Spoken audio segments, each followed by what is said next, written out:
our study investigates how durability of MRD affects clinical outcomes in patients with AL amyloidosis who already have achieved hematologic complete response by traditional consensus criteria. Even when patients achieve hematologic complete response, small amounts of clonal plasma cells can remain in the bone marrow, and this can lead to future clinical relapse and progression. Using highly sensitive multiparametric flow cytometry, we at the Boston University Amyloidosis Center have been tracking MRD status in real-world clinical settings since 2019. What we really wanted to better understand is whether sustained MRD negativity, meaning having negative MRD results over time, better predicts prognosis as opposed to just a single MRD measurement. We analyzed 106 patients using serial MRD monitoring.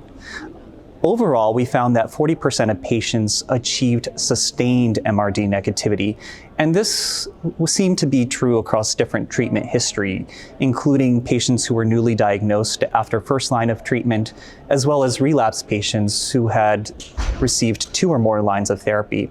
We also saw this across different treatment types, including stem cell transplantation and daratumumab-based treatments. When looking at clinical outcomes, the results were striking. None of the patients who had sustained MRD negativity went on to experience hematologic progression. In contrast, nearly half of patients who had MRD positivity went on to have either hematologic or organ progression. Furthermore, we observed that some patients who were initially MRD negative experienced MRD resurgence, meaning they later went on to test MRD positive. And many of these individuals later had clinical progression, often occurring 1 to 2 years after MRD resurgence.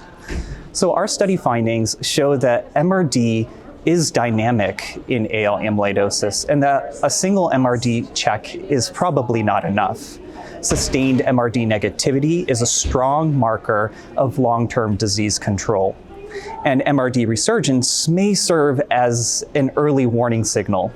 So in short, serial longitudinal MRD monitoring adds value to post-treatment surveillance in AL amyloidosis, helping us to identify which patients truly have sustained disease control and which patients need closer follow-up monitoring.